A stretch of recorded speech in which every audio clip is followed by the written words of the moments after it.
As Escrituras são inequívocas em sua proibição a todos os fiéis contra buscar médiuns, espiritualistas ou se envolver em necromancia. O texto sagrado consistentemente adverte contra tais práticas, equiparando-as à rebelião contra os preceitos divinos. Essa postura é embasada na compreensão de que tais atividades não apenas representam perigos espirituais, mas também contrariam os princípios de confiar exclusivamente em Deus para orientação e discernimento. O ensinamento unificado ao longo das Escrituras é buscar o Senhor para direção e evitar qualquer forma de orientação espiritual que se desvie de seus ensinamentos.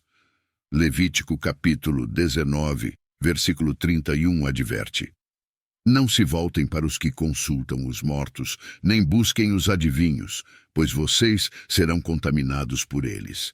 Eu sou o Senhor, o Deus de vocês.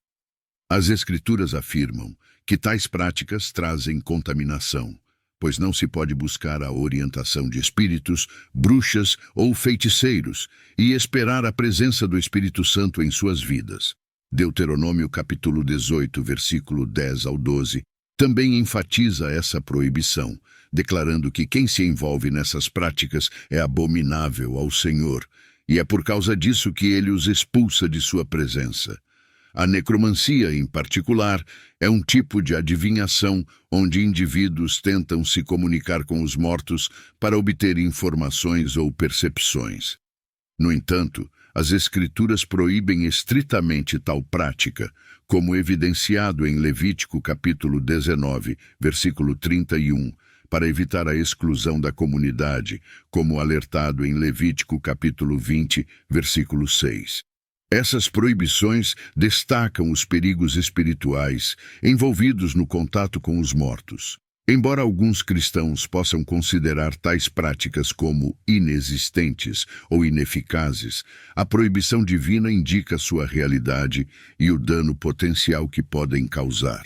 O mundo espiritual é uma realidade que interage com o nosso mundo, mas quando as pessoas tentam entrar em contato com os mortos, na verdade estão lidando com entidades demoníacas. Nossa sociedade atual testemunha uma crescente fascinação pelo mundo espiritual, refletida no aumento de programas de televisão, filmes e interesse pelo paranormal e previsões futuras. No entanto, essa curiosidade muitas vezes leva as pessoas a explorar formas proibidas de obter conhecimento sobre o futuro, como consultar astrólogos. Como seguidores de Deus, devemos reconhecer que suas proibições são para nossa proteção. Quando Deus nos instrui a não fazer algo, devemos obedecer. Alguns indivíduos abriram portas espirituais em suas vidas que agora lutam para fechar. Deus é um Pai amoroso que nos guia para o nosso próprio bem.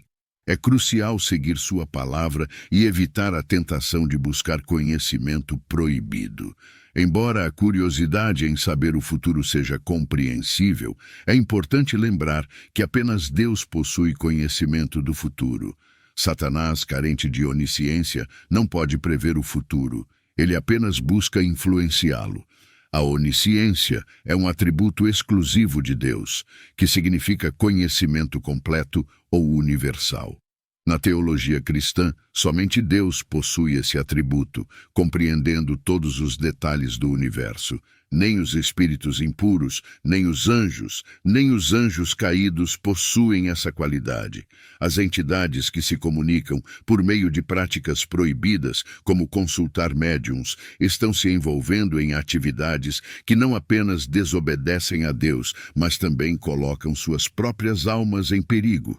Portanto, como fiéis, devemos buscar orientação e sabedoria exclusivamente em Deus, evitando qualquer forma de comunicação com o mundo espiritual que contradiga suas instruções. O Evangelho não menciona nada sobre entidades desencarnadas assombrando pessoas. Ensina-nos claramente que quando uma pessoa falece, seu espírito então segue para um de dois destinos, o paraíso ou o inferno. Então, qual é a origem da atividade paranormal? Porque a verdade é que há pessoas que de fato vivenciaram atividade paranormal. Algumas testemunharam manifestações concretas, aparecendo e sumindo bem diante de seus olhos. Há registros documentados de indivíduos ouvindo sons estranhos e inexplicáveis em suas residências e no ambiente ao redor. E quanto àqueles que presenciaram seus móveis se movendo sem que ninguém estivesse presente para movê-los? Objetos em uma casa movendo-se misteriosamente por conta própria, como portas batendo sem uma causa visível ou utensílios de cozinha sendo rearranjados. Quedas abruptas de temperatura em um cômodo acompanhadas pela sensação de uma presença invisível, frequentemente descrita como arrepiante. Dispositivos eletrônicos ligando e desligando automaticamente, incluindo televisões, rádios e luzes, às vezes trocando de canais ou piscando sem intervenção humana. Sombras ou figuras escuras inexplicáveis vistas no canto do olho, desaparecendo quando observadas diretamente. Reflexos em espelhos que não correspondem aos objetos ou pessoas reais presentes na sala, ou visões de figuras sombrias refletidas. Infelizmente, para algumas pessoas, essa é a sua realidade. Existem indivíduos que vivem em constante medo dentro de suas próprias residências devido a presenças malignas. Há apenas uma maneira de lidar com entidades demoníacas: buscar a Jesus Cristo, estudar sobre Jesus, entoar cânticos sobre Jesus. O diabo e as entidades demoníacas não temem você, seu sobrenome ou sua conta bancária. Eles temem Jesus. Venha comigo se quiser 2000 anos atrás, para um tempo e lugar imersos na história bíblica. Lá, encontramos uma figura extraordinária, um homem que habitava entre os túmulos, um errante no reino dos mortos. Ele estava possuído por uma legião de demônios naquela época. Uma legião poderia variar entre 3.000 e 6.000 homens. Portanto, esse homem tinha até 6.000 demônios. Isso demonstra a brutalidade e a impiedade dos demônios. Eles não têm compaixão por seus hospedeiros. Lucas, capítulo 8, versículo 26 a 39, relata que eles chegaram à região dos Gadarenos, que fica do outro lado da Galileia. Quando ele desembarcou, um certo homem saiu da cidade possuído por demônios há muito tempo, não vestia roupas e não morava em casa alguma, mas entre os túmulos.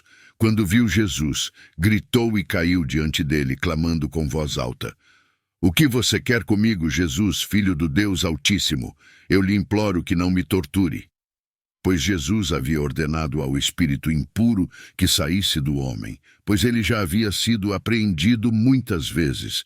Embora ele estivesse amarrado com correntes e grilhões, ele arrebentava as correntes e era conduzido pelo demônio para lugares desertos. Jesus perguntou a ele: "Qual é o seu nome?" "Legião", ele respondeu, porque muitos demônios tinham entrado nele. Eles imploraram a Jesus que não os mandasse para o abismo. Havia ali uma grande manada de porcos pastando no monte, e os demônios imploraram a Jesus que lhes permitisse entrar nos porcos. E ele lhes deu permissão. Então os demônios saíram do homem e entraram nos porcos, e a manada se precipitou despenhadeiro abaixo para dentro do lago e se afogou. Quando os que cuidavam deles viram o que havia acontecido, fugiram e contaram na cidade e no campo. As pessoas saíram para ver o que havia acontecido e vieram a Jesus e encontraram o homem de quem os demônios tinham saído, sentado aos pés de Jesus, vestido e em pleno juízo, e ficaram com medo. Os que tinham visto isso contaram aos outros como o homem que havia sido possuído pelos demônios foi curado. Então toda a multidão da região dos Gadarenos pediu a Jesus que saísse deles, porque estavam dominados por grande medo. E ele entrou no barco e voltou.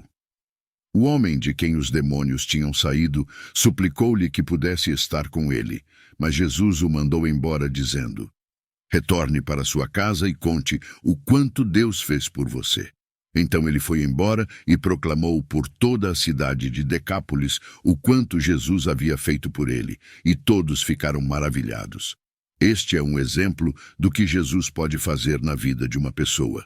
Este homem estava possuído por até 6.000 demônios, mas quando encontrou Jesus, tudo mudou. Sua vida nunca mais foi a mesma. Isso mostra a extensão da crueldade dos demônios. Então, imagine o destino do homem dos Gadarenos. João capítulo 10, versículo 10 declara: o ladrão vem apenas para roubar, matar e destruir. Eu vim para que tenham vida e a tenham plenamente. Esta história ilustra o profundo impacto que o diabo pode ter na vida de uma pessoa.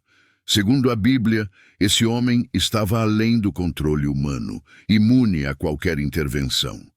Isso evidencia que os demônios são seres reais e influentes.